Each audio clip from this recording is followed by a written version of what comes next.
இந்த 5 கிரகங்கள் ஒரே ராசியில் இருக்கும் பொழுது அது ஏற்கனவே சொன்ன மாதிரி பகுபதி யோகம்தான். உங்களுக்கும் உங்கள் வீட்டுக்காரர் எல்லாமே அட்லீஸ்ட் ஒரு 2 பேராவது இருக்கணுமே.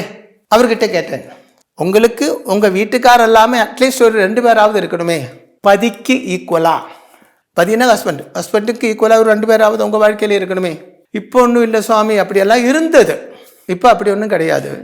அப்போ அது தெரிஞ்சு கொண்டு ஆயிருக்கலாம் அவங்க வீட்டுக்காரர் உங்கள்லேருந்து விலகி இருக்கிறதுக்கு காரணம். அதுக்கு செய்வனே என்று சொல்ல முடியாது. அது மட்டும் இல்லை, ஜாதகத்தில் ப்ராப்ளம் இருக்குது. அதாவது ஜாதகத்தில் 2ஆம் இடத்துல, 2ஆம் இடம் குடும்பஸ்தானம், அந்த குடும்பஸ்தானத்தில் சூரியனும் சனியும் பார்வை இருக்கிறது. அதோ சூரியனும் சனியும் குடும்பஸ்தானத்தில் பார்வை இருக்கிறது. சூரியன் சனி ராகு செப்பரேட்டிவ் டெண்டன்சி உள்ள கிரகமாக இருக்கிறது. இது 2ஆம் இடத்தில் பார்வை இருக்கிறது. 2ஆம் இடம் என்றால் தனம், குடும்பம்,